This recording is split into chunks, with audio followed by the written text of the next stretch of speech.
Learn today's latest news around Joao Felix, as finally the loan is complete and we are waiting for Felix to complete his medical. To move on, we discuss other big January targets such as Marcus Thuram links, as well as surprise links around Noni Madueke from PSV. So we got a ton of things to break down and discuss. My friends, it really feels like the window now is really starting to come to life and we're really starting to finalize some big deals. The deal I am hoping and praying gets done though is the move for Enzo Fernandez. I think I'm going to have to do a separate video breaking down why we must break the bank to sign Enzo. So I hope you guys enjoyed today's video. Before we get into anything, I want to get one big plug out of the way first. Today's video is brought to you by friends of the channel in OneFootball. OneFootball is the app to have right now to stay up to date with everything happening in the January window. As you guys can see, using the OneFootball follow feature, I can see all the latest news around Chelsea today. As we can see, Joao Felix news, Newcastle Ligt Interest as well too, plus a ton of other incredible stories I've been dropping over the past 24 hours. Honestly, with OneFootball and its notification feature, you will stay up to date to all things happening around our football club. So I recommend you guys download it. It helps support the channel and you're supporting yourself. You'll find a link below in the description and you can use the QR codes on screen as well too. Getting back to things, let's continue discussing Joao Felix. Right now, it's been confirmed by Fabrizio Romano. The deal is completed. Things have been agreed upon. We are signing Joao Felix on loan until the end of the season, up to the tune of around £9.6 million for the loan fee. We will cover 100% of Joao Felix's wages as well too. And currently, he is flying into London today to kickstart his medical. And let's hope we can see him play for us by next week at least. So I'm very excited by the story. I'm going to share some thoughts and opinions as we go on, but before I move on, more news dropped late last night around some of the details over this deal, and I think these details took a lot of us by surprise. Now, for Joao Felix to leave on loan, he had to sign a contract extension taking him to 2027 with Atletico Madrid, and you're thinking to yourself, how does that really benefiting us? I mean, surely if we're signing Joao Felix, we should be having an option to buy at the end of that loan spell so we can sign him for the fee that we want. I mean, we're paying nearly £10 million to have someone that we don't own for 5 months. It's an incredibly expensive move that could literally do nothing for us in the long term. But, you know, I do see it with a different perspective as well. I mean, one of the main reasons why Atleti did so, of course, was to reduce the annual player costs to actually own Joao Felix. Of course, that is the amortization cost. That includes things like his transfer cost plus his wages for the year as well too. So it does make a bit of sense. And of course, the main other thing too is that it allows him to retain more value on Joao Felix. I've been saying that on transfer market now, his value is around 50 million euros. He was signed for over 120. That's literally like more than 50% drop in his value. Atleti understand the talent and his capabilities, and they know that if they sold him right now, they'd be dramatically underselling him due to their fault at not really producing him and taking this game to the next level. So by not agreeing to an option to buy in the end, if Atleti were to sell him in the summer, hopefully they can command an amount close to the original 85 million that they've been reportedly wanting to put out. And if Joao Felix absolutely sets the league on fire, they could probably ask for more money as well too, because could we really say no to buying him if he becomes an incredible success with us until the end of the season? You know, I'm not too sure. Now, some reports are saying that Diego Simeone may be leaving Atletico Madrid at the end of the season, which would mean that Joao Felix could come back to a possibly better environment in the future. I understand all these things, but at the same time, there's also some positives. For example, I think one reality that I'm accepting is the fact that in terms of signing like top quality attacking players in this window and in future windows as well too, how many of them can we really command and sign? We're looking at Mudryk, for example. It seems like in the end, he preferred a move to Arsenal instead. He would have cost you at least 80 million just to sign for right now. Once you look past them, who are the top options available in this market right now who aren't short to medium term solutions? Because for me, if we're doing things differently now. I need to sign players that have a plan and purpose at this club. I don't want to sign players who are only beneficial for a few months for a year and then have to be moved on in the future and replaced by some other mediocre talent. I want us to move away from this nonsense because I've been tired of it now for the past 10 years. I feel like securing Felix on loan gives us that opportunity to persuade him to remain and sign, and a part of me feels like, how could Felix say no to staying here when you're going to a better club in a stronger league with more money, with a better project in the future, compared to being at the 3rd or 4th place club in La Liga forever?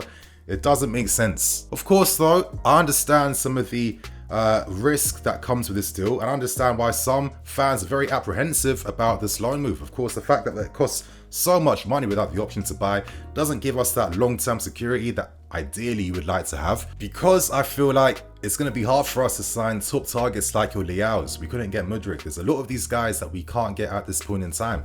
Felix is like one of the rare opportunities in the market right now.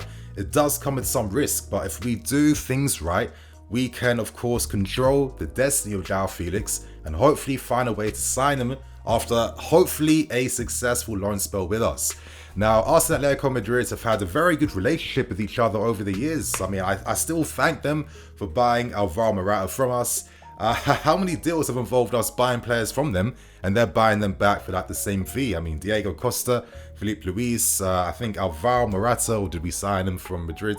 I mean, I can't even remember at the time of recording right now. So I guess it's that time to go back to Atleti so we can do each other some mutually beneficial favors. But in my opinion, I feel like Joao Felix is worth the gamble. I'm not going to pretend it's not one, but I feel sometimes you must take risks in this game. And I think he is worth taking the risk for. For me, I see him being like the Neymar of the team on the left-hand side. I feel like in a 4-3-3, Joao Felix with the free role on the left-hand side, supported by great options like, you know, maybe Cucurella on the left as a supporting fullback, Mason Mount on the left-hand side, or even Shook, or other options. This is how we can add more creativity to our attack and our team. I mean, Joao Felix is someone that gets goals, he gets assists, and most importantly, as I've been saying recently, I need to see someone that can link the midfield and the attack. I feel like due to having that type of offensive glue in the team, that is going to help improve the performances of other players around him.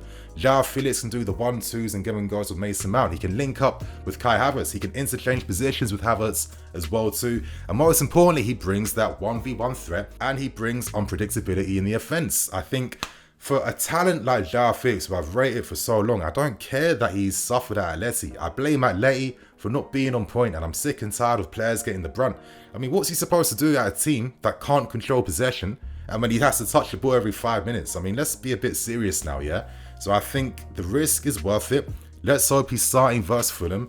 Welcome to Chelsea Football Club, Joao Felix. Now let's end today's news by discussing more offensive options being looked at in the market right now. Joao Felix is not the only one we're looking at. We need to get other backup for the attack because, of course, with all the injuries we're having right now, we're very thread thin currently. So currently 2 names being pushed quite a lot recently, Marcus Thuram and Noni Madueke. I'm going to start with Thuram first.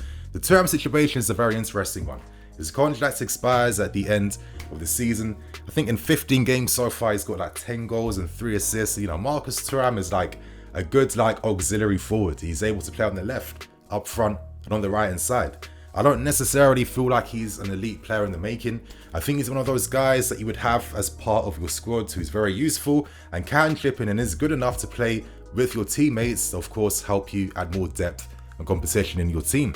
Of course, the only issue is that to sign him for right now, it's going to involve persuading him to sign because his plan with this camp and his team is to leave as a free agent. I mean, we already know why.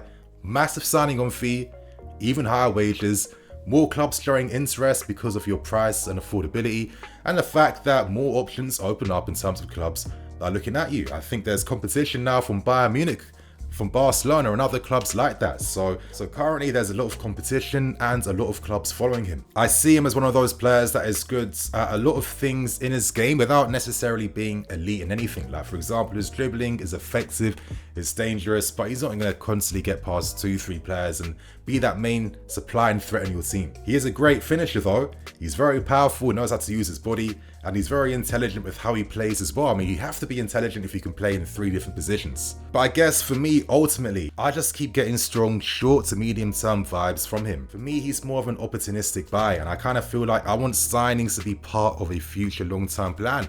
I don't want signings to come in to help us for right now and maybe not be as useful in future seasons. Instead of wasting money on those individuals, combine it and use it to sign key guys like Enzo Fernandez. I can't accept that we're fully done with things. We have to come back serious with an offer that respects Benfica. Listen, I understand that we're short of attacking options, but when you've signed guys like Fofana and Co and you keep pushing this like long-term project, this is the time to use them to get them ready for the project instead of going to sign short-term options that you may not need.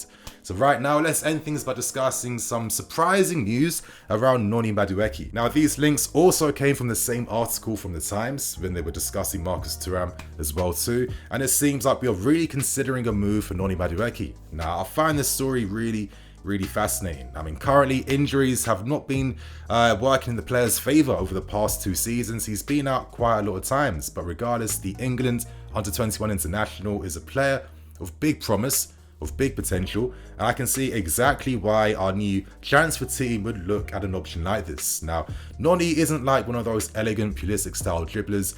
For me, he's a lot more direct. Now, he's got a lot more upper body strength, and that strength allows him to be an option in the half spaces where he can combine and link up with his teammates. He can hold the ball, but for me, I feel like this guy is like a budding match winner in the making because his directness, his ability to strike the ball so cleanly and hard with his left foot, cutting inside, ability to run in behind, play off a striker. I can see what Schmidt was doing with him at PSV last season. It's a shame that the injuries are kind of curtailing things, and for me, it's the injuries that would prevent me from making a move for him right now. Let him come back, ease himself back into the game. I think making that step up right now when you've been out for a few months isn't the most ideal situation, and it feels like he would cost a lot of money because PSV aren't looking to sell their entire team in the January window. And I just think that some of the factors working against him right now would, for me, entail that we monitor him and come back in the future. I think give him at least a full season to fully recuperate and then decide if he's the guy you want for the right hand side, because currently we're linked with so many young attacking players that we can't sign all these guys, and I'm really hoping and praying we're not looking to do some stupidity by just signing as much as we can and seeing who can come and rise to the top. That is not efficient, and I just don't like that you're going to play with young players' potential like that and just kind of ruin their careers. But regardless, is this an opportunity for Hutchinson to step in? Maybe. I mean, if I was to be real with you guys, I felt like he didn't take the moment in those 2 games with Man City. I felt like he played within himself a bit too much. He was way too conservative. I'll sound harsh, but I only say this, man, because when you're at clubs like us, unfortunately, you have to make the most of every opportunity you get. And I just felt like Hutchinson didn't have the confidence to really express his full game in those 2 games. So again, maybe this is why Madueke is being looked at, because guy scored goals in Europe. He scored goals versus Ajax. He's been a match winner for PSV for how many seasons since breaking in as like a 17-year-old. So he's got talent, but I don't think right now, an environment where everyone's injured, we need to improve the medical team. I don't want to bring in any more injury risk players at this point in time. So right now, you guys, that's all the latest news to drop so far last night and early this morning. I expect there to be another video later today. I hope you guys enjoy. Have a good day. I'm Nini FC. This is BlueLionsTV. Catch you guys later for some more videos. Cool.